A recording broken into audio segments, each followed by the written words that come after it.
Allez, salut à toutes et à tous, ravi de vous retrouver. Ça y est, nous y voici. Le Bitcoin a franchi sa résistance, l'Ethereum également. C'est en cours encore sur l'Ethereum, donc attention à ne pas non plus anticiper des cassures de résistance. Mais normalement, comme le leader l'a fait, je vois difficilement comment l'Ether ne pourrait pas franchir sa zone des 150-160, qui est donc la résistance qui le libère après pour aller plus haut. Les objectifs sur le Bitcoin restent les mêmes pour moi, à savoir on est dans une zone ici où il y a très peu de volume qui avait donc été traité en ce qu'on appelle une single print, c'est-à-dire que ici ça a été fait par une seule bougie journalière sans retracement. Donc normalement ces zones-là on les retrace, je dirais qu'il n'y a pas de frein pour ma part avant 5004, qui me semble un strict minimum, c'est-à-dire le plus bas qu'on avait réussi à faire en daily avant ces chiffres. Et je dirais donc normalement peut-être une petite poche de volume supérieure là à venir traiter, où on retrouve le Fibonacci 14% à 5006. Donc bref, cette zone de prix dans laquelle il me semble qu'il faut commencer à réduire sa voilure si on est un trader à l'achat. Mais bon voilà, donc ça y est, c'est fait, hein. Je salue évidemment ceux qui ont suivi. On ne savait pas si ça allait se produire ou pas, simplement on avait constaté que d'un point de vue technique, les signaux de reprise baissière sur le canal de tendance ne fonctionnaient pas et qu'on latéralisait le cycle vendeur. C'est donc aujourd'hui la cassure qui se met en place sur les prix qui ne font que confirmer les anticipations techniques. Ça ne voulait pas dire que ça devait se produire, mais que ça avait plus de chances de se produire que la baisse. Donc voilà, maintenant c'est là. Donc bon, il y en a beaucoup qui spéculaient sur ça va monter, ça va baisser avec la bonne vieille méthode du doigt mouillé. Et donc aujourd'hui, c'est les prix qui ont choisi le Nord. À moi, ça me fait plaisir évidemment, parce que c'est vrai qu'en ce moment les temps sont durs. Et on va parler du S&P 500 juste après, vu et la grosse marade que je me suis prise hier.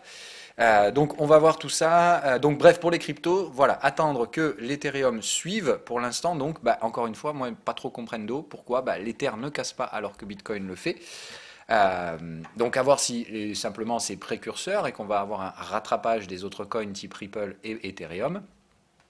Puisque même IOTA, hein, voilà, il est plutôt à la traîne. Donc là, on a un effet d'aspiration sur Bitcoin. Les volumes sont là, hein, donc il n'y a pas de, y a pas de, y a pas de raison de s'inquiéter outre mesure. Le breakout, le volume, la cassure de la résistance. On verra si ça tient les clôtures ce soir, mais je n'ai pas de raison de penser que ce ne soit pas le cas. Donc plutôt un signal positif. Donc le crack, c'est fini. Hein, voilà. Alors attention, ça ne veut pas dire qu'on n'ira pas plus bas pour chasser les couillons sur un effet cataclysme. Il faudra un truc de type Mt. Gox, mais tout est possible. Hein, un nouveau hack, un nouveau truc un peu crispant dans un contexte un peu tendu et faiblement liquide.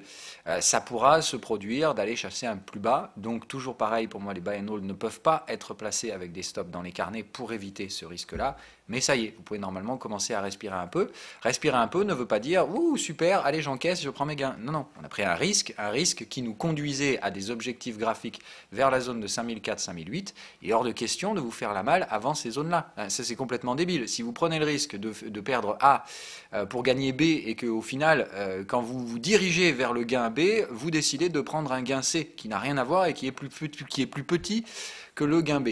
La seule chose qui peut vous permettre de faire ça, c'est si vous avez des informations techniques qui montrent une reprise de la baisse anticipée proche de la zone que vous aviez identifiée. Là, pour l'instant, on a identifié une zone, les prix se dirigent vers cette zone, ils réalisent la cassure, le breakout. C'est qu'une étape sur une tendance, le breakout. Derrière, il y a la poussée à la divergence, le pullback et l'excès haussier. Donc normalement, c'est dans la phase excès haussier qu'on doit arriver dans la zone de prix recherchée. Pour l'instant, on n'y est pas encore. Donc le breakout, c'est bien, ça vous rappelle un petit peu le bon vieux temps du Bitcoin qui faisait 15-20% tout le temps.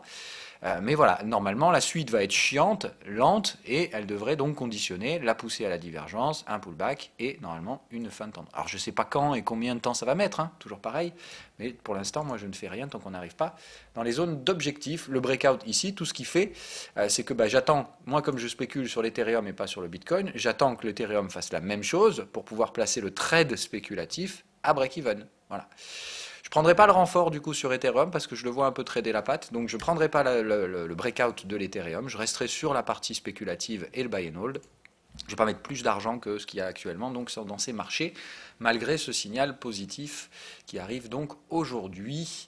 Allez, parlons des marchés actions. On va aller direct dans le vif du sujet. Donc voilà, hier obligatoirement, hein, donc c'était prévu, ça faisait partie du scénario. On clôture au-dessus de la zone de faible volume ici à 2863. Donc clôture avec un flux intraday. Je reviens sur la partie intraday. Hein, voilà, donc c'est fou. Hein, pour moi, ça n'a aucune légitimité. C'est de la pure folie boursière. Je ne comprends pas comment un chiffre qui remonte, on sort de la contraction pour le PMI chinois, mais ça ne veut pas dire que ça y est, on est reparti comme en l'an 40. Ça veut juste dire, waouh, on a enfin un chiffre qui tape au-dessus du consensus depuis 3 mois. Et ça procure donc une euphorie de dingue, plus 1,5 sur la moitié des places boursières mondiales, encore plus en Chine. Voilà, bon, moi il faudra m'expliquer quand même au bout d'un moment comment on peut justifier ce genre de truc quand on n'a absolument rien pricé à la baisse depuis des mois.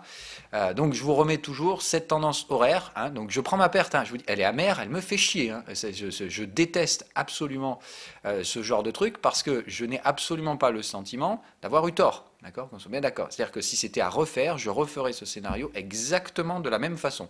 Je ne pense pas avoir commis d'erreur dans ma gestion du risque. Pire que ça, je pense même être parmi ceux qui ont le mieux travaillé la gestion du risque dans cette zone-là. Et pourtant, ça ne suffira pas. Alors, je n'ai pas dit que c'était fini. C'est-à-dire que ce que je vous ai dit hier, j'ai sorti 33% de la position. Donc comme j'avais pas le temps de vous expliquer un peu tout ça en 140 caractères et que j'avais pas spécialement envie de vous faire une émission hier soir tard, je vous la fais ce matin, donc je vous explique pourquoi je prends que un tiers de la position. Alors par contre, je prends un tiers sur le S&P 500, un tiers sur le Nasdaq, un tiers sur le S&P, sur le Dow Jones, hein, donc ce qui fait une perte globale. Donc hier, je me suis pris un bon 5% sur le capital, et ça m'arrive pas souvent, hein, surtout ça m'arrive pas souvent de les prendre d'un coup. Hein. C'est-à-dire que ça peut arriver des fois de se prendre un drawdown de 5% quand on rate 2% par-ci, 2% par-là, 2% par-là, mais d'un coup dire, boum, allez, je prends 5%, en sachant qu'en plus, il m'en reste le double, c'est ça qui me casse les couilles. C'est vraiment ça qui me fait chier, parce que je me dis, bon, je suis obligé de me diriger vers la porte de sortie, doucement, soit je le fais tout d'un coup, c'est-à-dire je dis, bon, c'est bon, j'en ai marre, je sors, ils m'ont gonflé les ricains, soit j'essaie d'y aller graduellement, c'est ce que je vais essayer de faire ça, c'est-à-dire je vais essayer de me donner un petit peu de visibilité sur les prochains jours, en me disant, la seule solution que j'ai aujourd'hui pour me diriger vers la sortie, c'est celle-là.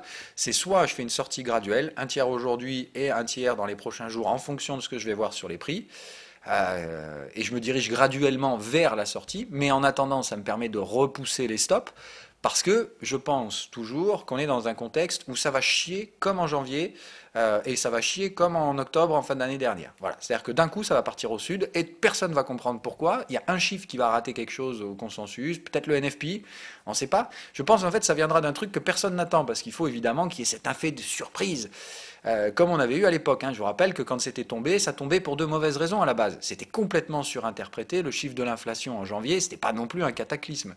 Donc c'était de dire, on est aujourd'hui dans un illogisme complet à la hausse comme à la baisse. À la hausse, c'est très long, très lent, très douloureux, mais à la baisse, c'est d'un coup direct et vous ne pouvez pas renforcer si vous n'avez pas des positions spéculatives. Donc c'est pour ça qu'il faut spéculer, parce que si vous n'êtes pas vendeur avant que la baisse s'enclenche, il n'y a aucune gestion du risque. Ça va tout droit en ligne droite. Donc soit vous renforcez comme des teubés et vous espérez qu'il n'y ait pas de pullback pour venir chasser vos stops, en sachant que moi je trouve ça très dangereux d'imaginer que le marché va baisser en ligne droite tout le temps. Parce que derrière, il suffit qu'il y ait quoi que ce soit, et puis vous pouvez vous prendre un pullback d'1,5% ou 2% dans une journée, et boum, vous vous faites chasser les stops, vous avez travaillé pour rien, vous avez pris un risque et vous sortez. Donc c'est ça qui me semble un peu compliqué. Ça m'oblige à prendre des risques sur la partie spéculative, parce que ce marché crispé et volatile m'obligeait à le faire. Bon, j'ai pris clairement trop de risques, ça vous le savez depuis déjà plusieurs semaines, je fais tout pour essayer de manager ces risques. C'est-à-dire que je fais tout pour remonter mon prix de revient. J'avais quand même fait, pour moi, un boulot qui me semblait plus que satisfaisant, puisqu'au jour d'aujourd'hui, je suis à 2811 quand même en prix de revient moyen, alors que ça fait un moment que je cherche à vendre. Mais ça passe pas. Voilà. C'est-à-dire que le problème, c'est que pour remonter ce prix unitaire, j'ai dû déjà encaisser des pertes partielles avant, et de deux, j'ai dû renforcer les positions, donc augmenter le levier et augmenter le risque. Alors déjà, heureusement que j'ai été malin de ne pas vendre en fin de semaine dernière pour ne pas rabaisser encore plus mon stop. Mais voilà, là, force est de constater, aujourd'hui, j'ai le dos au mur, je suis obligé de réduire pour pouvoir remonter mon stop. C'est-à-dire que mon stop, là, je vous l'ai dit, il était à 2880. Et je ne peux pas le tenir là parce que je pense qu'on va y aller. Donc comme je pense qu'on peut faire les 2880, je ne peux pas laisser mon stop ici. Donc ça me laisse deux solutions. Soit tout simplement je joue le qui tout double et je me dis le marché n'ira pas à 2880, je ne prends pas la perte partielle que j'ai prise hier et je reste nos limites, il n'y a pas de souci, tout va bien. Soit tout simplement j'encaisse un tiers de ma perte et ça me permet de repousser mon stop ici, à 2009 pour l'instant. 2009, je pense qu'on n'ira pas. Je pense, en l'état de ce que j'ai ici. D'accord? C'est-à-dire en vue de ce que j'ai sous les yeux, je pense que 2009, ce n'est pas atteignable. Donc pour l'instant, le tiers de perte que j'ai pris hier me permet de respirer quelques jours. Je vais tout simplement être market dépendante, c'est-à-dire je vais regarder ce que me donnent les prix dans les prochains jours.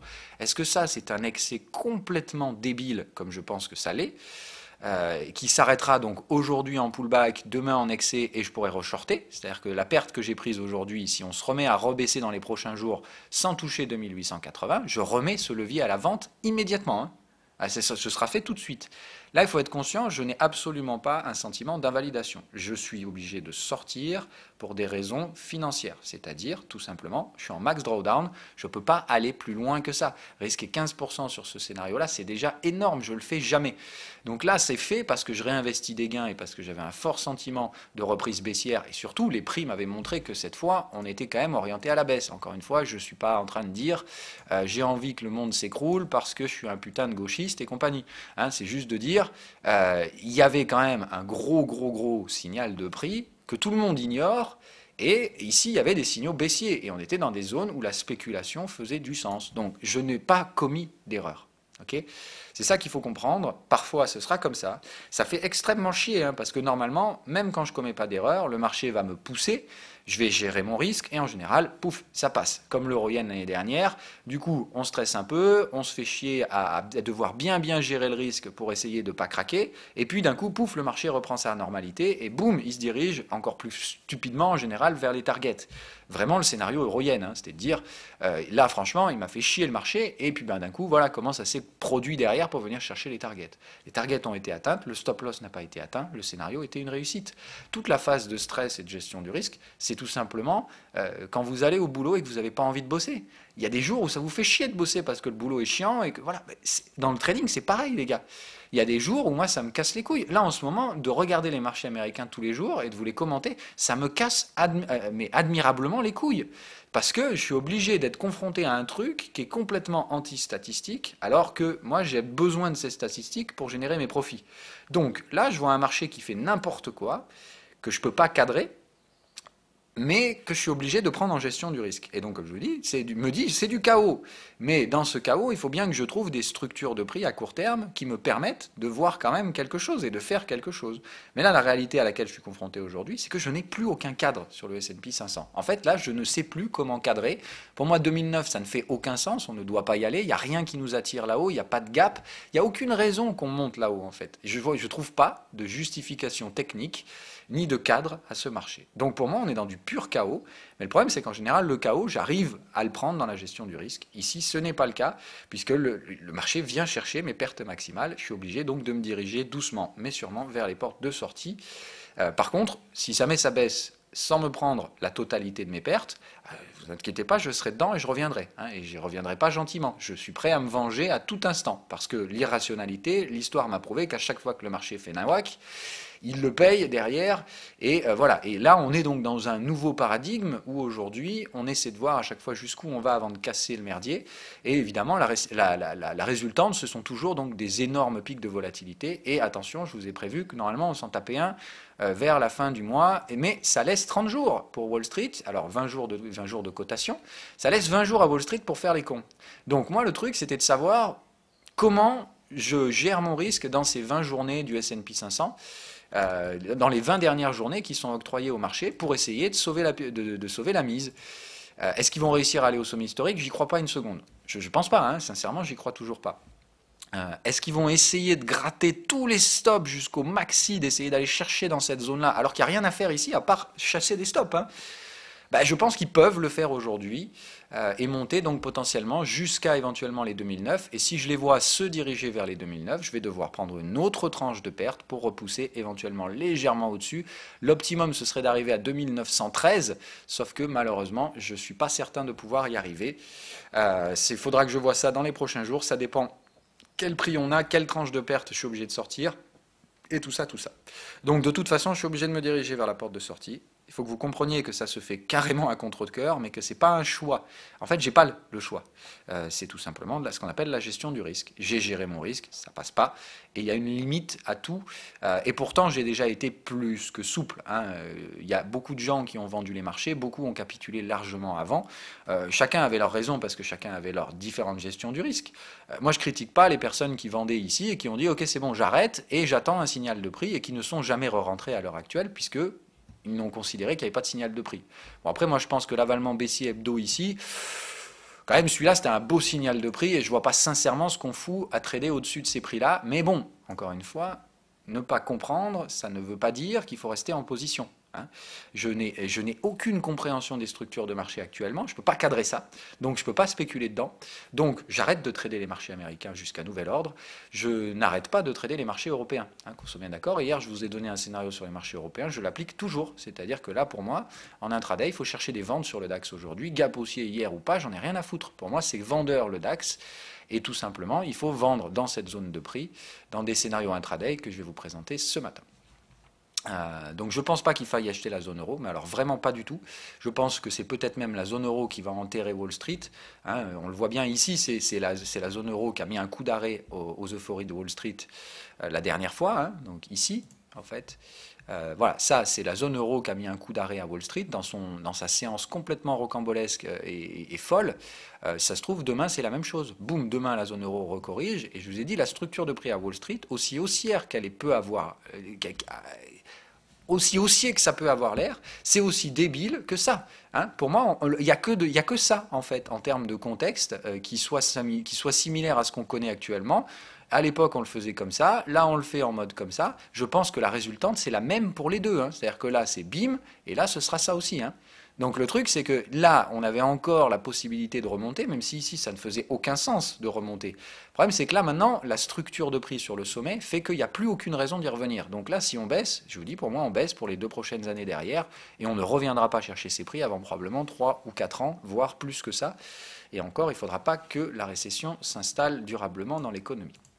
Donc, ça, c'est le scénario que je trade. Malheureusement, les prix, donc, ils ont envie de gratter. Et comme je ne peux pas me laisser plus de marge de manœuvre, c'est la sortie, mais pas par conviction. Voilà. Bref, ça fait 3 fois que je vous dis la même chose, on change de scénario. Qu'est-ce que j'ai d'autre à vous dire? Alors oui, il faut surveiller donc l'euro-dollar, qui évidemment est le témoin de cette stupidité ambiante, puisque le but, encore une fois, est donc de taper sur la zone européenne pour évidemment montrer la puissance relative de Wall Street. Wall Street est très faible, très fragile, mais comme les autres le sont encore plus, évidemment, c'est eux qui ressortent flamboyants et trop forts. Bravo les ricains. J'y crois pas, encore une fois, mais on est sur des zones de prix qui devraient procurer des réactions et qui n'en procurent pas. Normalement, on est dans des zones ici où effectivement il y a au moins des prises de bénéfices. Ce que vous voyez, c'est que les prises de bénéfices sont absolument platifiées, c'est-à-dire qu'en fait, plus personne ne spécule dans ce marché. Tout le monde est complètement tétanisé et pendu au nez des robots qui exécutent les ordres. De qui veut bien se mettre dans le carnet, en fait. C'est ça qu'il faut comprendre, c'est qu'aujourd'hui, plus personne n'est dans les carnets sont vides, les volumes sont là, mais les volumes sont des volumes robotisés. En gros, le casino ne fonctionne plus, mais on fait en sorte que l'électricité soit allumée et que les lumières bougent pour que si jamais il y a un client qui vient, il ait au moins envie de jouer quelques piécettes. Donc c'est exactement ça le sentiment que j'ai aujourd'hui. Les volumes s'écrabouillent, je vous montre quand même les volumes du S&P 500 hier. Vous allez voir quand même dans quelle structure on s'ancre. Voilà, donc on est sur des volumes complètement atoniques. La dernière fois qu'on était sur des volumes semblables, c'était ici sur le sommet historique, mais à ce moment-là, on était en train de faire un sommet historique. Là, on ne le fait pas. C'est-à-dire que là, on cherchait, entre guillemets, du volume, à dire, bon, putain, il faut bien trouver des particuliers prêts à acheter ce marché, nom de Dieu. Et puis, évidemment, la sanction, c'est qu'au bout d'un moment, quand il n'y a plus le momentum, qu'on casse les supports, il n'y a plus personne qui achète. On se rend compte qu'en fait, les institutionnels n'achetaient pas du tout ça, qu'il n'y avait que des particuliers qu'on laissait jouer dans le casino, exécuté par des automates qui sont là pour dire, bah, voilà, il y a de la liquidité, il y a des mecs qui veulent acheter, j'ai des stops de vendeurs, et ben c'est parti, je vais exécuter les stops des vendeurs, et puis après on paiera les pots cassés. C'est exactement la même logique aujourd'hui. Je ne vois pas des flux d'investissement ici, je vois surtout malheureusement des flux ultra spéculatifs à court terme, des gens qui tradent en intraday parce qu'il n'y a rien d'autre à faire, sauf que moi je ne peux pas acheter en intraday ce type de tendance, et donc je termine là-dessus. Est-ce que je peux acheter un truc pareil? Ben non, voilà. Moi je suis navré, c'est pas possible. Ça pour moi c'est un excès, ça nécessitait une correction. On n'a même pas corrigé 23% de cette correction. D'accord? C'est de dire ici on avait déjà une tendance haussière complètement folle. D'accord? Là, le fait qu'on aille installer de nouveaux sommets veut simplement dire qu'on est toujours au sein de la même tendance. J'ai essayé de trouver des structures de prix, c'est-à-dire de me dire, ici on a quand même une forme de consolidation avortée, suivie d'une structure en 5 vagues, ok, donc pour moi on ne pouvait pas franchir le sommet dans ce cadre-là. Bon, bah, on franchit le sommet, donc encore une fois je suis obligé de me dire, bah non, donc c'est toujours pas le bon cadre. Donc quel est le bon cadre dans ce marché? Bah, je ne sais pas. Moi honnêtement, là je ne peux pas cadrer ça dans aucune stratégie de gestion du risque, parce que j'y comprends que dalle. Je n'ai pas rentré ça dans aucun pattern. La seule chose que je peux constater, c'est ça. C'est donc qu'on est toujours dans cette tendance, sans aucune consolidation, puisque ceci n'est donc pas une consolidation, de 22% de hausse, et encore ça fait bientôt 23 si on va tout en bas. Hop, on va aller là. Voilà. Donc on est à 22,5% de hausse. La consolidation la plus forte a piégé les vendeurs, puisqu'elle n'est donc pas allée chercher les 23%, hein, là où je voulais évidemment moi prendre mes profits, un peu plus bas. Hop, voilà. Donc on va se remettre... hop. Donc c'était de dire, hein, ici, c'était là qu'il fallait prendre les profits normalement. Dans une structure théorique, on avait un gap. Il y avait toutes les raisons qui invitaient à combler ce gap. Hein. Pourquoi laisser un gap ouvert? C'est tout simplement parce qu'on va y revenir, les gars. Hein. Moi, je n'ai aucun doute que tout ça, on va revenir dire bonjour. Ce gap, il ne tiendra pas, celui-là encore moins, celui-là non plus. Mais on va faire comme on avait fait à l'époque, c'est-à-dire comme on avait fait en janvier. On fait les gugus, et puis d'un coup, ça queen pour une raison. On s'en fout de la raison, hein, encore une fois. Et rappelez-vous, hein, donc le gap là, même chose. Il avait été tenu, celui-là, celui-là, celui-là, voilà. Et on fait quoi? Bam, on efface tout d'un coup. C'est la même chose qu'on va faire ici. Hein. C'est stupide d'avoir laissé ces gaps et on va y revenir. Donc si vous vous imaginez que Wall Street c'est parti pour la bulle, moi on n'est pas du tout dans le schéma où je vous avais dit. Il y avait plusieurs possibilités d'invalidation de mon scénario. Il y avait celui effectivement de la poursuite en ligne droite jusqu'au sommet historique. Ça n'en prend pas la forme, puisque là on commence à ralentir, à diverger. Donc on a fait des divergences horaires, des divergences 4 heures. Là on va faire la divergence daily. Hein. Et évidemment le truc c'est de dire on va ralentir ici et il va falloir maintenir les prix dans cette zone. C'est-à-dire qu'il va falloir trouver des éléments permettant de rester ici. C'est-à-dire de latéraliser la divergence avant de pouvoir réactiver. Je ne pense pas que ce scénario-là soit possible. Le scénario du on y va en ligne droite et il y aura zéro conso. Ça, pour moi, ce n'est pas possible. Consolider à plat, oui. Et dans ce cas-là, effectivement, je pourrais reprendre un train acheteur derrière. Et je serais autorisé, dans ma stratégie, à racheter. Mais ça, je ne peux pas acheter. Je ne peux pas mettre le moindre achat là-dedans dans une tendance horaire qui a donc duré. Je vous ai donné le chiffre hier. C'est complètement fou. Hein. Je n'ai jamais vu ça de toute mon histoire. Donc, tendance horaire de... Ah oui, non, je suis sur SPX. Voilà. Donc SPX 500, hein, d'accord, l'horaire, on fait toujours sur le futur. Donc là, il faut dézoomer fort, hein, parce que voilà. Donc la tendance horaire, hein, magnifique, c'est de toute beauté, comme on dirait. Donc qui a duré, accrochez-vous bien les loulous, 1550 barres.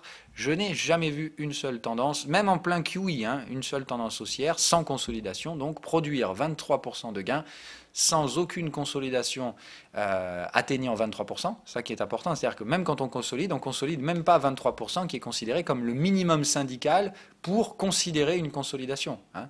Donc là, il y a zéro conso, c'est 23% de hausse et c'est surtout donc 1550 bougies sans remise en question. C'est-à-dire que c'est ça qui est plutôt dangereux. C'est-à-dire que ça fait 1550 heures de cotation qu'il n'y a rien qui permette au marché de douter. Il n'y a pas de doute, voilà, c'est ça que ça veut dire. Donc évidemment, le doute, enfin l'anéantissement du doute traduit simplement une forme de complaisance totale du marché, c'est-à-dire on ignore les risques, il vaut mieux pas qu'ils se produisent. Voilà, c'est ça que je vous dis. Là, on est dans le même contexte que janvier 2018, il n'y a pas de risque, tout va bien, c'est l'euphorie. Là, on n'est même plus dans le...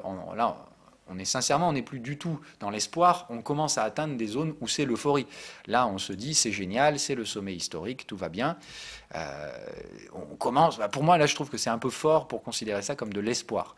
Donc, soit tout simplement, on va vraiment se diriger vers un petit peu d'euphorie avant de se casser la gueule et d'être confronté à la réalité, mais on va faire dans ce cas-là une réplique de ce qu'on a vu ici. C'est-à-dire que là, c'était de l'euphorie, hein, le sentiment de marché était euphorique. Là, je pense que c'est ça. Le changement de pente traduit le fait qu'aujourd'hui, on n'est pas dans ce sentiment d'euphorie. On est dans une espoir-euphorie un petit peu pernicieux qui consiste à dire « Oui, mais on est sur une zone où on peut se permettre des bêtises, alors pourquoi ne pas les faire ?» Et c'est un peu ce sentiment que ça me donne. Voilà, que le marché, il a envie de faire des bêtises, mais que, bon, quand même, on a conscience des risques et on sait que là, si on se prend une tarte, c'est la dernière, quoi. Et on sent que le bear est pas loin, quoi, que l'ours est au coin de la rue et que on danse, mais qu'on va pas tarder à se prendre un gros coup de patte dans la gueule. Donc c'est le sentiment que j'ai. Maintenant, je suis obligé d'attendre que le coup de patte arrive. Le VIX, de toute façon, on ne peut pas rationaliser un truc qui est irrationnel, puisque donc on a franchi le sommet sur le S&P 500, pas du tout sur le VIX. Ça me rappelle, moi, cette formation-là, hein, c'est-à-dire en août.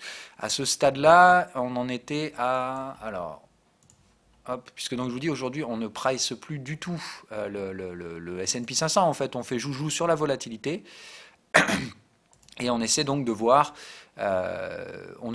jusqu'où ce schéma de prise de risque peut réussir sa parabolisation. Mais on avait bien vu que les risques étaient court-termistes, c'est-à-dire et que les schémas se ralentissaient. Donc là, on va essayer de voir à combien de temps on en était à ce moment-là. Ok, donc c'était proche d'un petit 72, 13, 75, on va dire. Allez. Donc on était à 3/4, voilà, c'est ça. Donc si on prend ce cycle, d'accord, entre les deux pics de volat, ici, le creux s'était formé à 75%. C'est juste parce qu'aujourd'hui, il n'y a que comme ça qu'on peut trader, hein, je vous dis. Alors c'est complètement fou, dans l'histoire, on ne peut pas faire un truc comme ça normalement. C'est-à-dire analyser le marché réel à partir de ses dérivés. Pardon.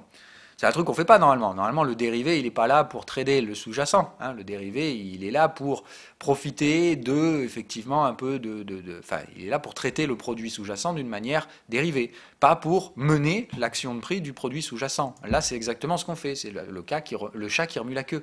C'est la volatilité qui fait bouger les 27 trillions de dollars du S&P 500. Bon, c'est complètement dingue, mais c'est comme ça. Donc là, à l'époque, c'était 75% du mouvement. On va essayer de voir aujourd'hui où ça nous donne les 75%. Pour essayer d'affiner en fait, tout simplement. Donc je me remets à l'origine, hop, on va virer tout le merdier, on va se mettre rouge, comme ça je pourrais différencier le bordel. Ça c'est quoi ça? Ah oui, ok, ça c'est le pic escompté, ça ce sont les expirations, d'accord. Donc, ça c'est quoi? Ah oui, ok, ça c'est le pic précédent, et ça... c'est l'éventuel pic suivant, on s'en fout. Donc ici, ça revient à dire, je cherche donc à partir du dernier pic, hop, voilà, du dernier pic de volat, jusqu'au prochain escompté, là, voilà. Et normalement, notre zone rouge, là, elle doit nous donner 75%. Donc vous voyez que là, ça nous donne plutôt le 15 avril plutôt que le 1er mai. Donc là, on serait plutôt en anticipation pour donc une reprise de la hausse dans la volatilité, pas forcément le sommet du schéma volatile, mais normalement une première phase d'ascension, comme à l'époque, ici, à prévoir pour le 15 avril. Voilà. Donc, attention, on est encore le 2. Hein. Donc ça veut dire qu'il reste quand même 2 semaines faciles, 2 bêtises boursières possibles, et il faut que vous puissiez prendre ça en gestion du risque. Il faut être capable de patienter jusqu'au 15 avril en ne sachant absolument pas à quoi vont ressembler les prix. Maintenant, on va essayer d'aller voir. Regardez, c'est-à-dire qu'à l'époque, c'était août 2018, et malgré le schéma ascendant de la volatilité, vous allez voir que les prix avaient continué à monter. On était donc au 10 août 2018, et si on regarde le S&P 500, au 10 août 2018, voilà, on s'était largement offert le sommet historique au-delà. Donc, à l'époque, ça avait quand même pris beaucoup plus de temps qu'on en a ici pour le faire. C'est-à-dire que là, ils avaient eu 1 mois et demi pour le faire. Là, ils n'ont plus que 15 jours pour faire mémuse. C'est un ordre de grandeur. Je n'ai pas dit que dans 15 jours, on se cassait la gueule. Mais théoriquement, ils n'ont qu'une quinzaine de jours. Donc, ça fait 7 jours de cotation, puisqu'il n'en reste que 3 cette semaine et 5 la semaine prochaine. Donc, il en reste 8. Ce serait de dire, voilà, on a à peu près 8 jours de cotation avant que, théoriquement, d'un point de vue cyclique, quelque chose déconne dans le pricing. C'est-à-dire un événement imprévu arrive et fout en l'air complètement tout le schéma de prise de risque. C'est ce que je pense. Donc le truc, c'est qu'il faut être capable de supporter ça. Qu'est-ce qu'on peut faire jusqu'au 15 avril? Voilà, donc là je vais mettre 15 avril, Qu'est-ce que c'est que ça? Ah oui, ok, d'accord. Donc, je vais mettre une barre verticale au 15 avril. Hop. Voilà. Donc ça nous donne cette barre-là. Alors je ne vais pas la mettre en rouge parce que sinon ça va faire flipper tout le monde. Je vais éviter de vous... Voilà. On va juste la mettre comme ça, elle est bien. Voilà. C'est de dire, normalement, ici, il y a un intérêt spéculatif d'échec de la volatilité. Donc, à partir de là, j'essaie encore une fois de cadrer, elle est incadrable, hein, on est dans la bêtise. Comment on fait? Je vais mettre des extensions de la vague précédente. Donc j'ai 61,8 juste au-dessus de notre tête, je pense qu'on va aller les faire aujourd'hui. Et normalement, ça va probablement rejeter. Et la question est de savoir combien de temps on va rejeter avant qu'ils essayent de pousser sur le niveau suivant. Ce qui me gêne, encore une fois, c'est que si je trace du coup l'oblique qui relie les deux sommets, donc forcément, le marché la voit, cette oblique, hein, on est bien d'accord, va tout faire pour essayer de la taper. Si je mets 15 avril, eh ben malheureusement, ça fait qu'on pourrait venir chercher 2904. C'est les raisons pour lesquelles je vous dis, j'aimerais bien pouvoir remonter à 2914 pour normalement ne pas autoriser mon stop, la chasse de mon stop. Donc je pense qu'on peut théoriquement, voilà, dans les prochains jours, ça dépend de ce qui va se passer. Soit on passe un peu à plat, on tente un petit excès et puis on se pète la gueule derrière. Soit franchement, hein, on échoue ici sur le 61 et boum, ça commence déjà à se rediriger. La construction haussière de la volatilité ne se fait pas ici sur des sommets historiques. C'est ça qu'il faut comprendre. Là, à l'époque, on ne remet pas en question la hausse de la volatilité parce qu'on est en sommet historique et que le marché, tout simplement, attend le signal de prix. Là, c'est différent. On est toujours sous des résistances fortes. On n'attend qu'une mauvaise nouvelle, cette fois, en fait. La réalité, c'est ça. C'est que là, tant qu'on a des nouvelles bonnes ou contrastées, on va tout faire pour essayer de grappiller 0,1, 0,5% au-dessus des sommets tous les jours. Si on prend la mauvaise nouvelle, sous la résistance et que ça vend, c'est mort. Et ce sera probablement la dernière fois. Et derrière, il faudra qu'ils espèrent tenir les prix dans la zone et constituer de nouveaux supports par là. Le problème, c'est que comme on a laissé 15 millions de gaps ouverts sur la structure cash, à mon avis, quand on va commencer à baisser, il n'y aura aucun soutien haussier, ce qui fait qu'on risque de se taper le même merdier des grosses séances de décrochage, là, à coût de 4-5%, qui ne seront que la contrepartie de tous ces mois de stupidité ambiante. Et je vous dis, à ce moment-là, quand on va se péter les 4-5% de baisse, il faudra espérer que le chômage ne monte pas, il faudra espérer que toutes les statistiques dégradées se maintiennent au moins sur des niveaux acceptables, voire continuent de monter pour justifier tout ça, parce que le marché a anticipé tout au top.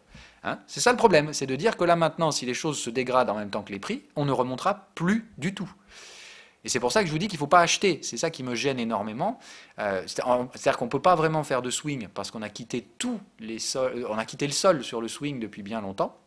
Et la volate est trop écrasée pour l'instant pour spéculer en swing. Donc on est obligé d'attendre un signal de prix ou de supporter le chaos à court terme dans une gestion du risque qui, pour moi, me semble complètement épuisée dans tous les cas. C'est-à-dire que je pense qu'il n'y a pratiquement plus aucun vendeur dans ce marché, tout simplement parce qu'il n'y a plus de... C'est pas possible de gérer le risque dans ce type de marché.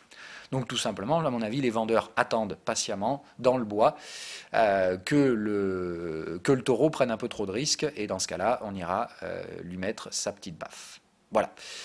Les marchés, évidemment, n'ont aucun sens sur tout le reste des actifs. C'est-à-dire, voilà, hier, la séance sur le yen. Hein, donc, il faudra m'expliquer comment on peut faire ça.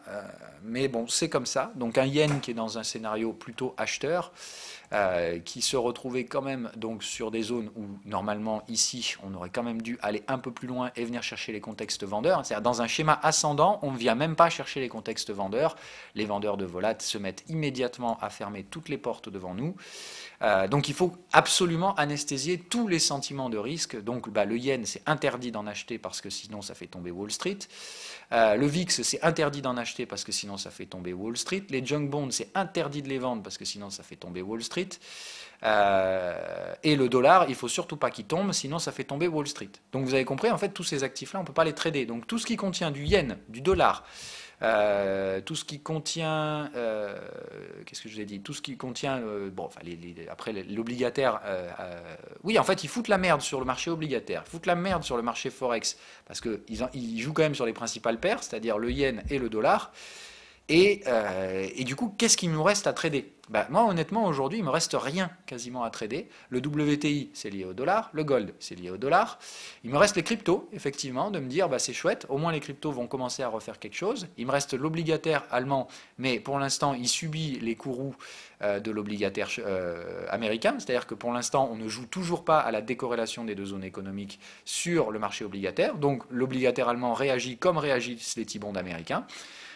Du coup, bah, c'est n'importe quoi. Donc, je me fais massacrer un peu sur tous les terrains parce que bah, Wall Street fait n'importe quoi partout et introduit ces distorsions sur l'intégralité du marché financier. Aujourd'hui, touchant les principales paires de change, parce que le dollar, bah forcément, il s'attaque aux devises qui sont fortement pondérées, enfin aux devises qui permettent de le faire bouger, donc il faut maîtriser l'euro. Le GBP, c'est le carnage, donc c'est parfait, il s'éclate à un plus en pouvoir, et il faut surtout que l'USD-Yen donc reste apprécié. Donc bah, l'USD-Yen, voilà hier la séance en détail. Voilà. Donc l'USD-Yen sous résistance qui a réalisé des breakouts propres et techniques, hein, c'est-à-dire il y a tout ici pour des breakouts et l'installation d'une tendance, mais non. L'USD-Yen, on ne met pas de tendance baissière là-dessus parce que ça fait baisser Wall Street. Donc encore une fois, on sort de cadres techniques qui sont pourtant des cadres techniques qui fonctionnent pratiquement tout le temps, mais il y a toujours des occurrences non statistiques qui ne suivent pas les patterns que je trade habituellement. Pour moi, sur l'USD-Yen, on ne pouvait pas remonter, on le fait, on invalide donc des cassures baissières. Ici, il y a bien installation d'une tendance, accélération, c'était une tendance horaire, hein, voilà. Mais donc ici, tendance horaire, schéma en 3 vagues, poussé à la divergence. Normalement, ici, on doit avoir pullback et extension de la volate, enfin, et divergence, enfin, et excès final. Là, non, il n'y a pas d'excès final. On a décidé qu'il fallait revenir sur les niveaux de breakout, chose qu'aucun marché ne fait normalement. Sauf, du coup, bah, je vous dis, les indices américains, l'USD-Yen, parce qu'ils sont trop forts et qu'on ne pourra jamais les faire chuter. L'histoire m'a toujours prouvé que quoi qu'il arrive, à chaque fois qu'il y a ce genre de consensus, ça finit très mal. Maintenant, je vais devoir attendre que les prix se libèrent, c'est-à-dire bah, tout va être en suspens. Je suis obligé de mettre en pause tous les scénarios euro-dollar. Et là aussi, hein, si on va casser le support, je vais devoir prendre des pertes parce que j'ai renforcé l'euro-dollar. Hein, là, je commençais à mettre des leviers. Donc, l'euro-dollar, je vais devoir invalider l'entrée en tendance de ce marché, tout simplement parce que si on n'arrive pas à constituer un support, ça passe pas. Je ne suis pas encore en levier hein, sur l'euro. Je suis en levier spéculatif max, puisque j'ai renforcé dans cette zone. Si on va casser le bottom, je suis obligé de sortir. Voilà, je suis clairement obligé de le faire.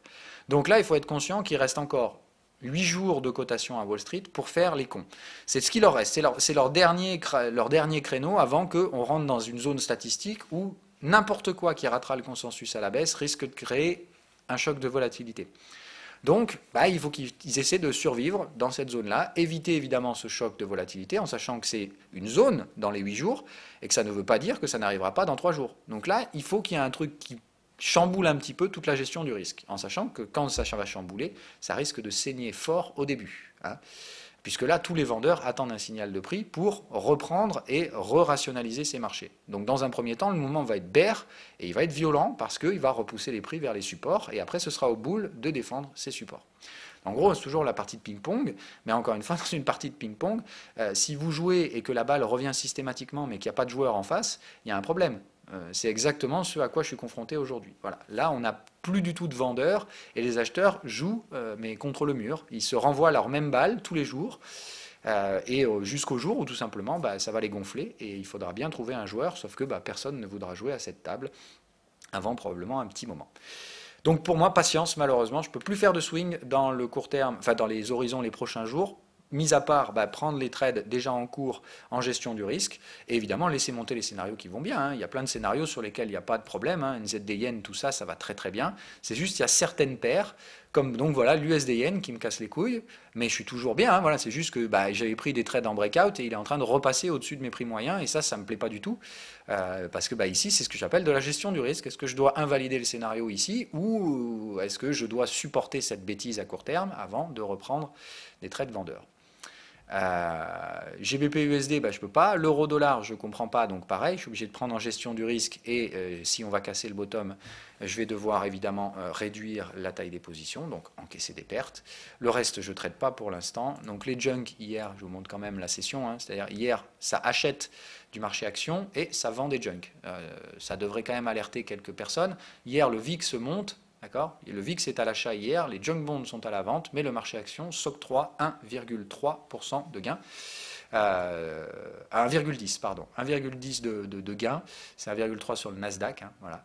Mais donc 1,15 de gain sur le S&P 500, alors que les junk bonds sont vendus, la volate est achetée et qu'il n'y a pas de volume sur cette séance qui permet pourtant à installer un nouveau sommet annuel. Donc la séance d'aujourd'hui, si vous vous dites elle va être calme et tout va bien se passer parce que c'est comme ça et qu'après un flux haussier, on va forcément continuer de grinder, soyez conscients que c'est aussi débile que ça. À l'époque, c'était la même chose, hein. Là, on avait un beau flux haussier. Il y a toute invité à penser que tout allait bien se produire, sauf que, ah, merde. Donc attention, aujourd'hui, si ça chute, moi, ça me va. Alors, j'aurais pris 33% de perte sur le sommet. Ça, c'est un peu con. Mais pourquoi je le fais? Parce que j'ai pas le choix, les gars. Je ne sais pas du tout ce qui va se passer, ni aujourd'hui, ni demain, ni dans les prochains jours. J'aimerais que ce soit ça qui se passe aujourd'hui. Comme ça, on met tout le monde d'accord, hein. On fait un flux. Pouf, aujourd'hui, on l'invalide, on clôture le gap. Derrière, moi, ça me va très bien, hein. Je vais pouvoir reprendre des ventes, mais par contre, je suis obligé de repousser mes stops parce que je ne sais pas et que je pense que éventuellement, ça peut aller pousser un peu plus haut dans les prochains jours, au cas où, évidemment, il n'y ait pas d'événements qui surprennent, comme là, à l'époque, les chiffres allemands. Voilà, donc là, cette semaine, c'est la folie, hein. On a la BCE, donc demain. Jeudi, on a l'ADP. Ou je crois que c'est même demain l'ADP, et vendredi donc le NFP, donc tout un tas de catalyseurs. S'il suffit qu'il y en ait un seul de tout cela qui déçoive un peu le marché, et sur les zones de valorisation actuelles, vous pouvez vous attendre au même merdier que la dernière fois. Voilà, je vous souhaite à toutes et à tous une très bonne journée. Je peux malheureusement rien vous donner à faire aujourd'hui en intraday parce que malheureusement le DAX, le vendre, ça nécessite la même chose que sur les scénarios américains, c'est-à-dire qu'il faut, que Wall Street nous foute la paix et que si Wall Street décide de continuer ses tendances haussières, tout simplement je ne vois pas comment le DAX lui pourra ne pas le faire. Donc je suis obligé d'attendre. Je pense que cette zone-là, pour moi, n'a aucune possibilité d'être franchie. Maintenant, je peux pas. Ça ne justifie pas pour moi une prise de risque supplémentaire. Puisque hier, la stratégie qui n'a donc pas fonctionné était de dire, s'il y a un signal qui arrive par là en 15 minutes, là, ici, donc du coup, c'était en 3 minutes, voilà, c'était d'essayer de voir si par là, il n'y avait pas un petit quelque chose à faire, d'accord, en retracement du mouvement baissier. Il n'y avait rien à faire, donc ça passe pas, et du coup, voilà. Aujourd'hui, moi, je ne vais pas retraiter ces zones de prix, sauf si elles cassent, cette fois, par le sud. Là, je n'ai aucune structure. Je ne peux pas cadrer ça, hein. Ça c'est incadrable, c'est du bruit. Donc je laisse le bruit à court terme se mettre en place. Soit on reste dans cette zone, voilà, soit on quitte cette zone par le bas, et là, ça m'intéressera un petit peu plus. Mais je veux qu'on clôture ces gaps dans les 2 jours qui suivent. Soit aujourd'hui, soit demain. C'est dans ce cas-là typique de ce qu'on appelle un gap d'essoufflement. Et dans ce cas-là, ça tente le mouvement haussier, on s'essouffle, on revient à clôturer le gap avec un plus bas que le précédent, enfin plus haut, plus bas que le précédent, et là on pourra installer des belles tendances baissières par essoufflement des rebonds acheteurs. Le rebond acheteur et le sentiment acheteur étant à son paroxysme, s'il s'essouffle, derrière, je vous rappelle la grosse sanction. L'émission que je vous ai fait hier sur TradingView, sur le DAX, d'accord, revient à dire ça. Ici, l'euphorie est à son comble. On est au maximum. On est au top de tout. Pourtant, c'est divergent. Les signaux sont vendeurs, mais les prix, pour l'instant, ne baissent pas. Si les prix commencent à se réorienter à la baisse, j'ai dit, on va comprendre la désillusion. On va se rendre compte qu'au final, on s'est fait enfumer et on passe de l'espoir à la désillusion, au désespoir et à la panique derrière. C'est-à-dire qu'on commence à se rendre compte que merde, on a des sommets descendants et que du coup ça conditionne des sommets 4 heures, qui conditionnent des sommets daily, qui conditionnent des sommets hebdo. C'est là en fait le truc. C'est qu'au final, quand on va commencer à baisser et à regarder les scénarios vendeurs, on va se rendre compte qu'il y a quand même beaucoup de potentiel baissier. Et c'est là où on passe de l'euphorie, enfin de l'espoir, à la phase de dégradation, puis désespoir, puis panique. Donc c'est exactement ça que je pense, qu'arrivé ici, les mecs vont commencer à paniquer sur le DAX, et puis tout simplement, ces mêmes mecs vont commencer à paniquer aux US, sauf que chez eux, la zone de panique, elle est là. Donc encore une fois, la différence, c'est que pour le même risque, d'accord, de jouer l'instigation de la panique dans l'ensemble des marchés financiers, des marchés actions, d'accord, ce scénario de panique aux États-Unis, alors qu'est-ce que c'est que ce merdier? On s'en fout. Ce scénario de panique aux États-Unis est conditionné par une baisse de 35%, là où, sincèrement, je vous dis, pour moi, sur le DAX, la rebaisse qu'on peut avoir à partir des zones de prêt actuelles se cantonnera probablement qu'à 16, entre 15 et 20%. Voilà. Donc 15 et 20% de gains à escompter sur un scénario facile, parce que là, c'est beaucoup plus faible. Donc effectivement, vendre la zone européenne, c'est beaucoup moins risqué. Ça rapportera évidemment beaucoup moins de gains. Mais comme pour moi, tout est lié, si tout le monde se pète la gueule, les US ne vont pas rester sur leur sommet encore une fois. Et s'ils se cassent la gueule et que tous les marchés actions atteignent des zones de panique, pour moi, la panique boursière à Wall Street, c'est moins 30, c'est de retour sur les zones d'élection de Donald Trump et probablement une bascule en zone négative. Donc on attend, mais donc malheureusement, pour moi, je ne vois pas d'intraday à faire dans ce marasme de faible volatilité sur des enclenchements de scénarios swing. Donc ce qui m'intéresse aujourd'hui, c'est plus vraiment de faire de l'intraday pour essayer de grappiller 50 points tous les jours, mais plutôt de dire je vais gérer le risque de ma position à moyen terme parce que je pense que c'est là qu'il y a de l'argent à faire et que je vais attendre simplement maintenant que le marché se retourne en espérant qu'il n'arrive pas à me chasser l'intégralité de mes ventes à Wall Street. À demain!